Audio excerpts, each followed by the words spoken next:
Mungu we, saidia Beni Butembo. Mungu we, saidia este yako. Najua kama ni wamingi wenyewe wangependa sana bakuwa hapa siku ya leo. Ni wamingi wenyewe biko mahopitali, wengine wenyewe wangependa sana waikale tu hapa kwenye huko, lakini haikuwezekana kwao. Na kama wewe umefika hapa siku ya leo Falun, umetoka kwenye ulitoka na kufika hapa leo kwa tusikie neno, najua kama kuna kitu ambayo Mungu anataka kufanya kwenye maisha yako. Haiwezi kama unatoka kwako, unatoka umelipa matransport, umelipa magari kwa juu fike hapa na ikuwe kwa bure. Haleluya. Yes, nafurahia sana siku ya leo kabisa. Mungu aendelee kuwabariki nyinyi wote. Tunaendelea kuingia katika neno letu la siku ya leo bila kukawia. Siku ya 4, siku ya 5 ndio yenyewe tuliongelea sana. Nadhani kama walikuwa pale walisikia neno ambayo tulisema ile siku. Na kichwa chetu ya neno ilikuwa rudilia baba yako na umtumikie tena, anakupenda. Haleluya. Rudilia baba yako na umtumikie tena. Kwa nini? Kwa sababu anakupenda. Na tulisoma katika kitabu cha Mathayo sura 18 ambayo ilikuwa nasema aliacha kondoo 99 kwa sababu yako. Aliacha kondoo 99 kwa sababu ya kuokoa wewe mtu mmoja ambaye uko hapa. Kwa sababu tu ya wewe pekee aliacha ufalme wake wa mbingu, akaacha mamlaka yake, akaitika. Alijua kama atateseka. Alijua kama atapigwa. Alijua kama atasulubiwa. Alijua kama watamtemea mate, lakini akasema no, kuna mtu mmoja ambaye ni mgali nahitaji. Kuna mtu mmoja ambaye ni mgali nahitaji. Haleluya. Na Biblia inaendelea kutuambia katika kitabu cha Waebrania ya kama tulikuwa tungali watoto wadogo. Na tukiangalia watoto wadogo ni wenyewe wanakulaka maziwa. Tulikamata mfano ya wazazi. Kila mzazi mwenyewe kwa hapa wakati angalia mtoto wake mdogo, wakati angalia mzaa, amkulishaki chakula cha watu wakubwa. Amkulishaki, anataka anamkulisha ndio maziwa, kwa sababu katika ile maziwa ndio anakomala. Haleluya. Na nadhani kama njoo hizi Biblia tulikuwa tunatembea katika kitabu cha Waebrania kwa sababu tulikuwa tungali watoto wadogo, lakini ni muda sasa tusimame. Ni muda sasa tuanze kula kama watu wakubwa. Ni muda sasa tuanze kula chakula cha watu wakubwa. Bwana Yesu asifiwe sana.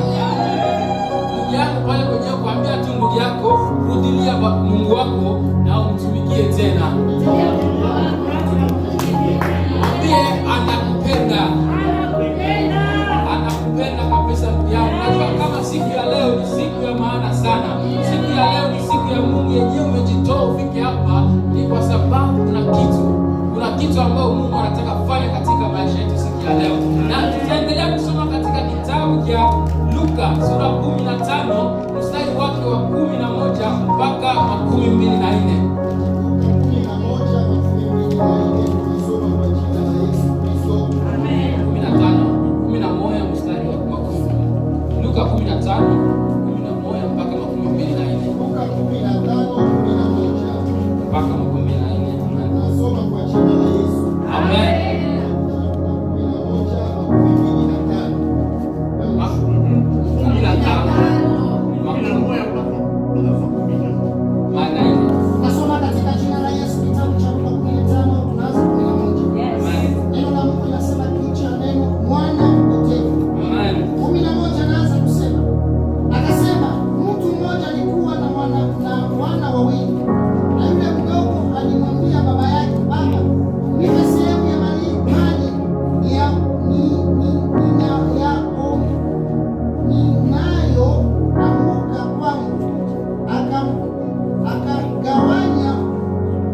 hata kujitambua, akasema, wangapi wa watumishi wa mshahara wa baba yangu wanakula chakula na kushiba, na mimi hapa ninakufa kwa njaa.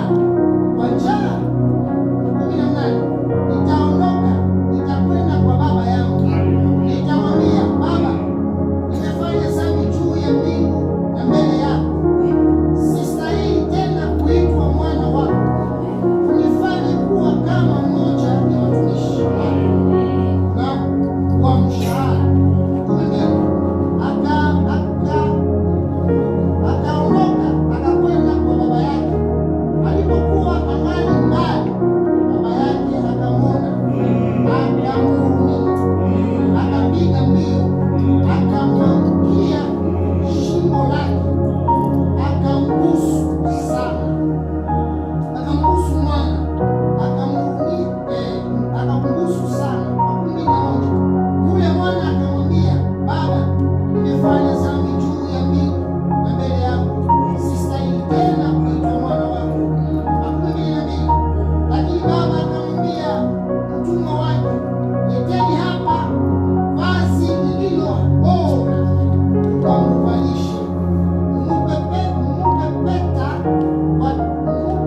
pete kwa kidonda kwa kidole chake, na viatu kwa miguu. 13, na walete kinda na ng'ombe mwenye kunona, mkamchinje, mpate kula na kufurahi. 14, kwani huu ni mwana wangu aliyekufa naye anaishi tena, aliyepotea naye anaonekana. Wakaanza kufurahi. 15,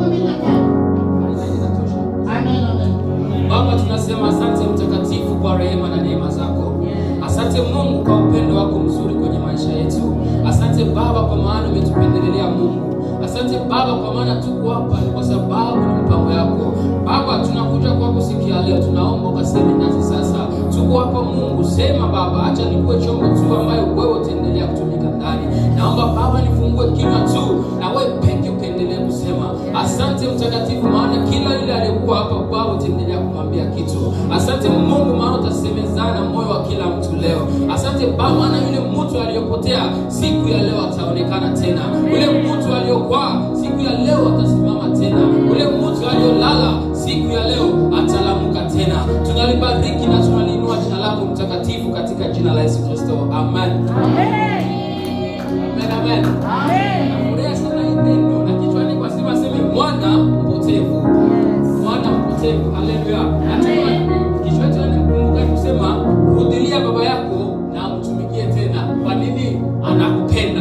Na Biblia inaniambia aseme mwana mpotevu huyu akasema mtu mmoja alikuwa na wana wawili. Biblia inasema mtu mmoja alikuwa na wana wawili. Wewe ndugu yangu pale uko na wana wangapi? Uko na wana wangapi? Mtu huyu alikuwa tu na watoto yake wawili. Na yule mdogo alimwambia baba yake, Baba, unipe sehemu ya mali yangu inayoanguka kwangu. Akagawanya mali zake zote kwao. Haleluya. Mtoto huyu alisema, Baba, nipatie sehemu ya mali yangu, nipatie ile ambayo inanifaa. Tukiangalia masaa za mingi, tukiangalia manini za mingi, tunakuwa kama tuko na wazazi yetu, kama wazazi wiko na pesa, kama wazazi wiko na mali ya mingi. Inafikaka wakati wazazi wetu wakishakomaa sana, tunaenda kama watoto tunasema, Baba, mimi nahitaji yangu. Ama baba akishakufa, tunaenda kugawanya ile mali kama familia, igawanya kwa wale watoto wakubwa, wale wenyewe katika familia. Na mtu yule alisema, Baba, kabla ungali mzima nipatie mali yangu. Sitaki ningojee ukishakufa, sitaki ningojee ukishakawia siku mingi ndio nianze nikulombe. Anataka wakati huu nipatie mali yangu, nipatie ile yenye ilikuwa sehemu yangu. Lakini baba yake akamhurumia sana, akasema, no, huyu ni mtoto wangu, lakini sina ya kufanya. Kwa sababu ni mtoto wangu ameniomba, basi nitagawanya, basi nitampatia nini kitu ambaye ananiomba. Haleluya. Na hiki kitu inaendelea kunikumbusha sana, inaendelea kuniambia kitu sana ndugu yangu. Kama sio Wakristo sasa mingi tunakuwa pale kwenye tuko, tunaambia baba yetu, Baba, nipatie kipaji hiki. Baba, nipatie karama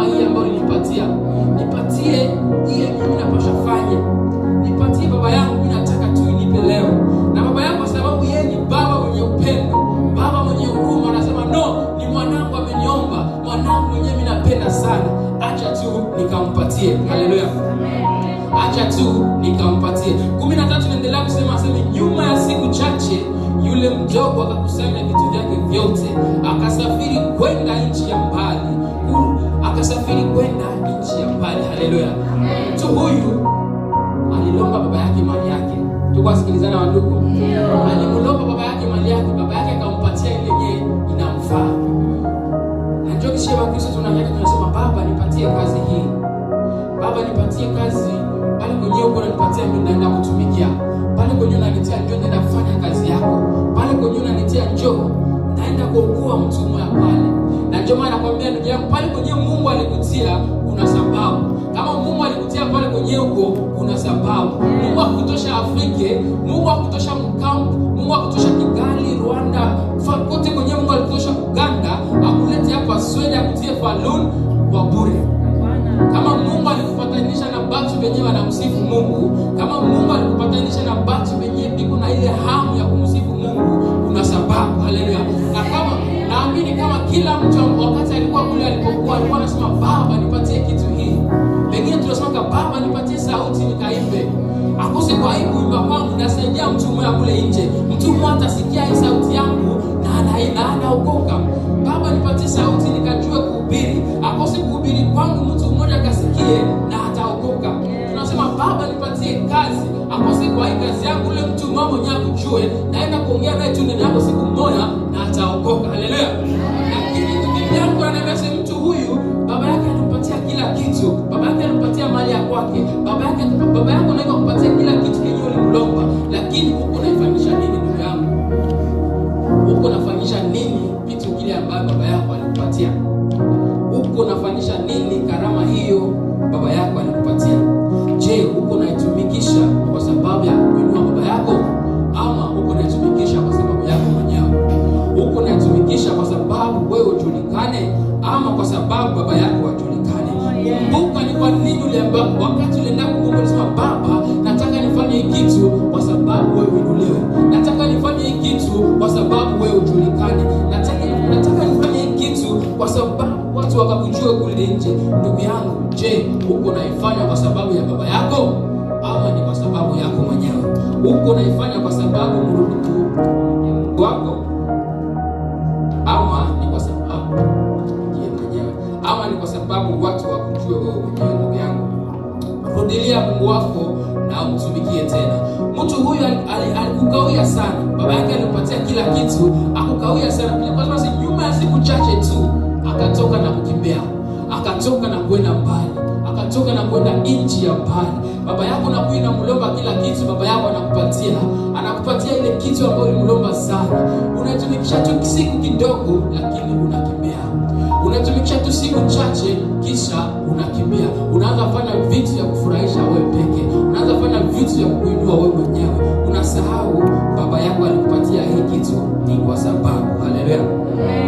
Biblia yangu inaniambia mtu huyu alikimbia na akapoteza kila kitu, kwa sababu kama baba yako anakupatia kitu na hautumikishe gisi alikupatia kipaji na hautumikishe gisi alikwambia kutumikishe, itapotea.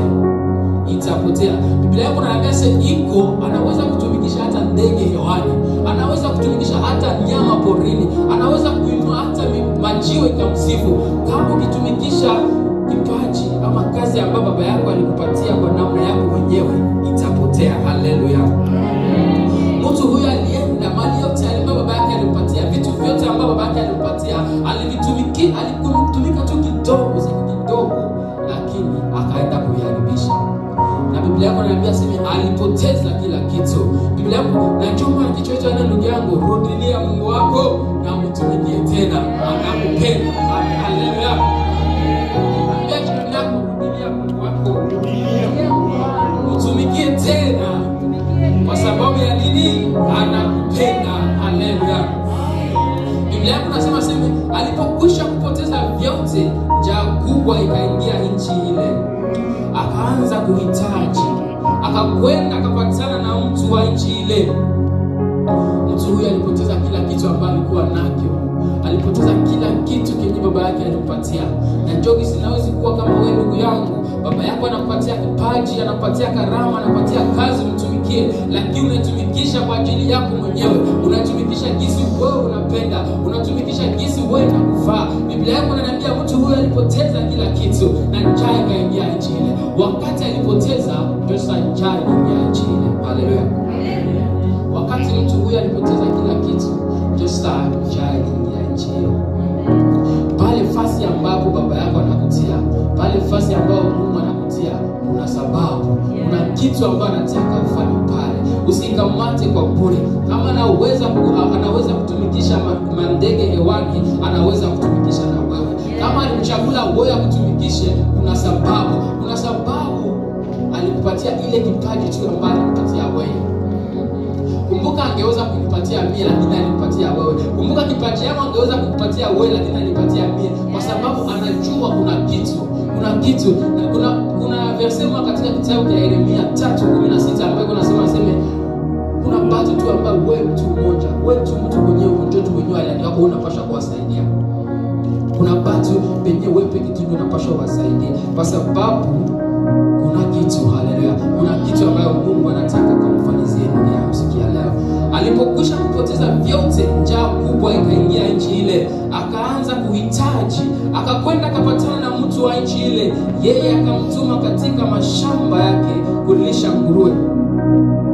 Kumbuka kama baba yake na mtu huyu alikuwa mlimaji. Baba yake na mtu huyu alikuwa shambani.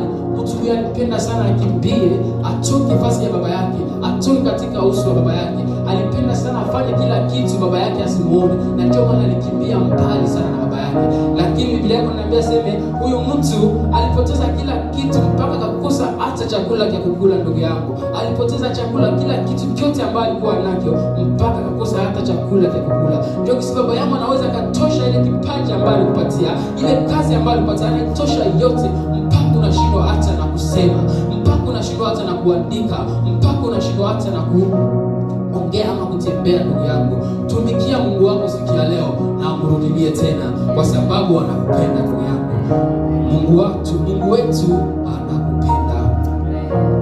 Mtu huyo alienda kupatana na watu wa nchi ile. Ni huzuni sana ndugu yangu, kwa sababu mtu huyo wakati alipoteza kila kitu, hakupenda kumrudia baba yake, hakupenda kurudia Mungu, lakini alipenda njoo kwenda patana na watu wa nchi ile. Alipenda njoo kwenda patana na watu wa dunia, pale arudilie baba yake. Ndugu yangu, wakati unapoteza kipaji chako, unapenda kupatana na nani? Pale kwenyewe unapenda kurudilia nani? Unapenda kwenda ongea na watu wa dunia, au unapenda kwenda na kuongea na baba yako? Unapenda watu wa dunia njoo wakushaurie? Unapenda watu wa dunia njoo wakusaidie, au unapenda baba yako njoo wakusaidie? Rudilia Mungu wako na umtumikie tena ndugu yangu. Usikuwe kama mtu huyu, bali aende kwa baba. Alienda njoo kwa watu wa dunia, bali aende kulomba msaada kwa baba, bali aende kule kwa baba yake aseme baba nakuja tena. Alipenda njoo kwanza aende kwa dunia, kwa watu wa dunia. Biblia yako nasema katika kitabu cha 16 akatamani kushibisha tumbo lake kwa makanda waliokula nguruwe, na hakuna mtu ambaye alimpa kitu. Akatamani kushibisha tumbo lake kwa makanda waliokula nguruwe. Kwa nini? Kwa sababu alienda njoo kwa wanadamu. Angeenda kwa Mungu angempatia chakula kizuri, lakini alipenda njoo aende kwa wanadamu, na njoo maana wanadamu wakampatia ndio chakula cha nguruwe. Haleluya! Rudia Mungu wako na umtumikie tena. Yeye atakupatia chakula safi, yeye atakupatia chakula kile ambacho kitasibisha moyo wako. Nafurahia sana kwa sababu mtumishi alihubiri siku moja hii neno sitaisahau, kwa sababu alisema tumtumikie Mungu, na wakati hii mwaka itakuwa mwaka ya baraka sana. Tutakula baraka, na baraka tutaikula mpaka tutaichoka. Baraka itatupitia mpaka mapua, baraka mpaka tutatapika, tutabionda. Lakini ndugu yangu, kama tena jinsi nilisema siku ya 5, ile ni ya watu ambao biko na mtumikia Mungu, ni za watu ambao biko kwa Mungu, ni za watu ambayo wakali na imani yao kwa baba, ni watu ambayo wanatumikia baba yao, kwa sababu Biblia inasema asiyetumika asile. Haleluya! Rudilia Mungu wako na umtumikie tena, anakupenda. Haleluya! Rudilia Mungu wako na umtumikie tena, anakupenda kwa ukweli. Nakumbuka sana kwa historia moja ya Hezekia. Tukisoma katika, hatutasoma kwa sababu muda umeenda kwa kweli. Tukisoma katika kitabu cha Isaya 38 mstari wa 1 mpaka wa 7, Biblia yako inaniambia seme, neno la Mungu likamkujia Isaya na kumwambia, nenda ukamwambie Hezekia, nenda kumwambia Hezekia atengeneze mambo ya nyumba yake, maana kufa yeye atakufa. Aseme aende mwambie Isaya atengeneze mambo ya nyumba yake, maana kufa yeye atakufa. Mtu Biblia maandiko mkumbuke kama mtu huyu alikuwa anatumikia Mungu. Isaya ama Hezekia wote wawili walikuwa watumishi wa Mungu, walikuwa wanatumikia baba yao. Na ndio maana neno la Mungu likasema, wende ukamwambia Isaya atengeneze mambo ya nyumba yake, maana kufa yeye atakufa. Isaya 38 sura yake wa 1 mpaka 8. Na neno la Mungu lilikujia Isaya, wende kumwambia Hezekia. Asante sana mama.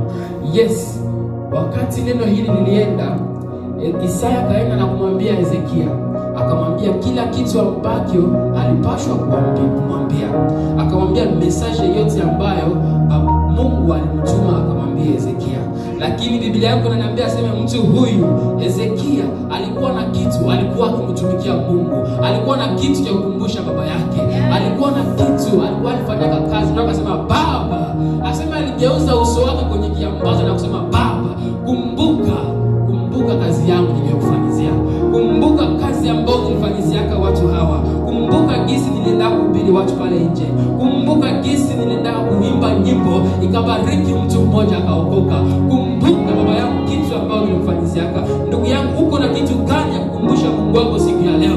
Uko na kitu gani ya kukumbusha Mungu ambayo inaweza katikisa kiti cha enzi? Rudilia Mungu wako na umtumikie tena, anakupenda. Haleluya.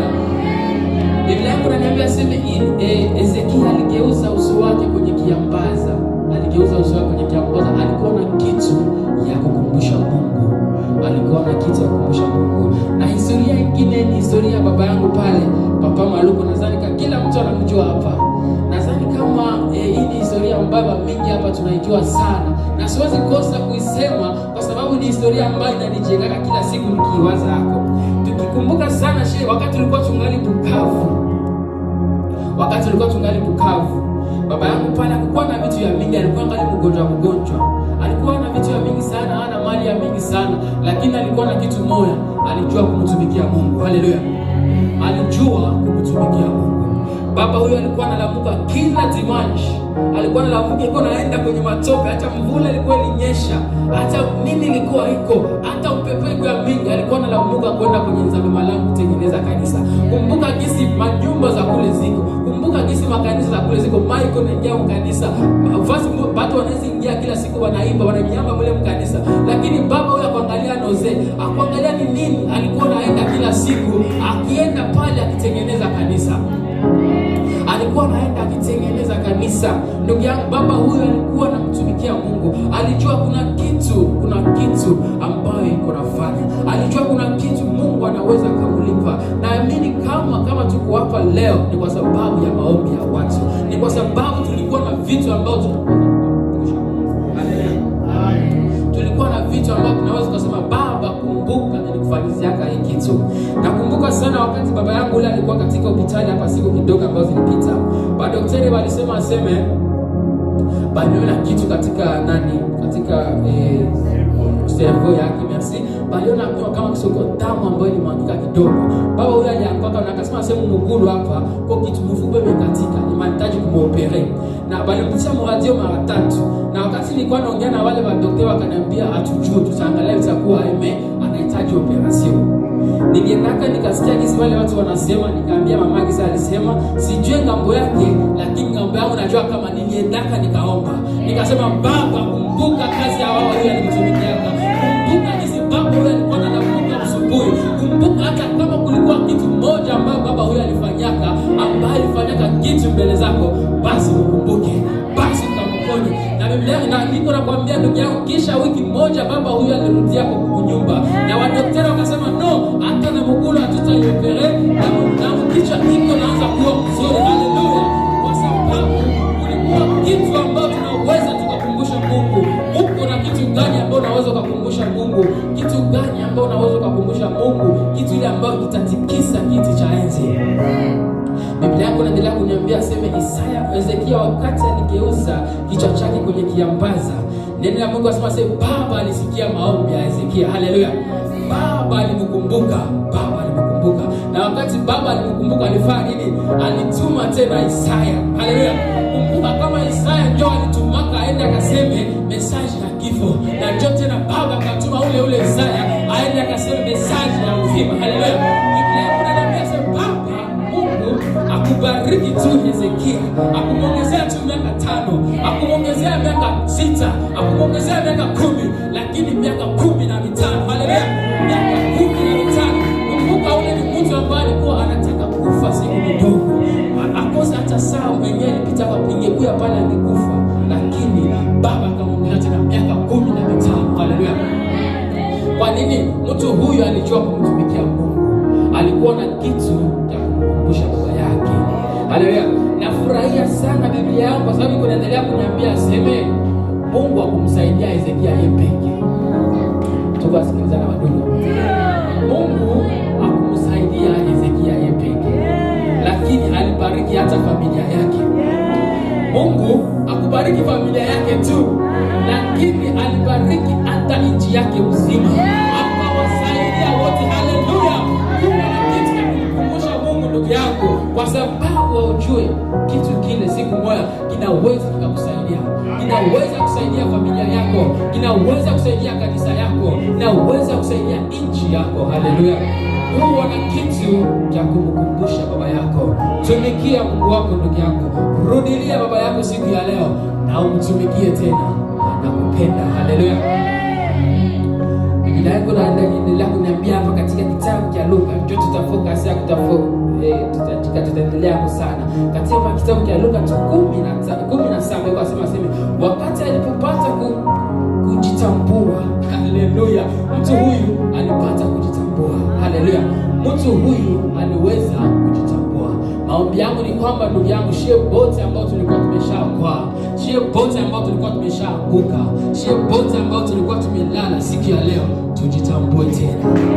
Siku ya leo tujitambue tena. Tumrudie baba yetu, anatupenda na tumtumikie. Haleluya. Mtu huyu hata katika shida zote vyote alivyopitia ndani aliweza kujitambua. Katika shida zote, katika matatizo, alijua kama amekosa, aliweza kujitambua. Maombi yangu ni kwamba siku ya leo ndugu yangu, wewe ambao unanisikia, na wewe siku ya leo upate kujitambua. Haleluya. Siku ya leo upate kujitambua.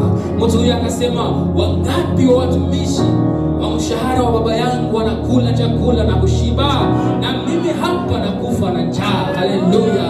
Wangapi wa baba yangu wanakula na kushiba, na mimi nakufa na njaa. Mtu huyu alijua kujitambua. Ndugu yangu, jifunze kujitambua pale ambapo uko. Acha Roho aanze kukukumbusha, Roho aanze kukuambia fasi pale ambapo ulikuwa umekosea, fasi pale ambapo ulikuwa umerudi nyuma, fasi pale ambapo unahitaji tena kulamuka. Kumbuka pale fasi ambapo Mungu alikutia kuna sababu. Jitambue tena ndugu yangu, jifunze kujitambua tena. Haleluya. Mtu yeye akasema, nitaondoka, nitakwenda kwa baba yangu, nitamwambia Baba, nimefanya dhambi juu ya mbingu na mbele yako. Haleluya. Nimefanya dhambi juu ya mbingu na mbele yako, sistahili tena kuitwa mwana wako. Unifanye kuwa kama mmoja wa watumishi wako wa mshahara. Haleluya. Mtu huyo aliona Mungu mwenye huruma, ni Mungu mwenye upendo, ni Mungu mwenye anatupenda sana, hata tukapata neema ya kuitwa wana wa Mungu. Haleluya. Tukapata neema ya kuitwa wana wa Mungu. Kumbuka ndugu huyu alikuwa anakuja, anahitaji tu baba yake amfanye kuwe boy, amfanye mfanya kazi, lakini Biblia inasema baba alimuona kama mwana. Baba alimuona kama mwana aliyekuwa akibaki nyuma. Baba alikuwa akitamani kila siku mtoto huyu amrudie. Baba alikuwa akingoja kila siku kwenye nafasi moja kwa sema, natamani kama ikiwezekana mtoto wangu anirudie. Haleluya. Haleluya. Biblia inasema baba akamhurumia. Haleluya. Akamhurumia, akapiga mbio, akamwangukia shingo lake, maana akampatia Yambi. Haleluya, akampatia Yambi tena. Mtoto ambaye alikuwa amepotea, mwana mpotevu amerudi tena nyumbani. Akambusu sana kwa furaha, baba yake akambusu kwa furaha, baba yake akampokea tena. Baba akasema, mwanangu alikuwa ameshapotea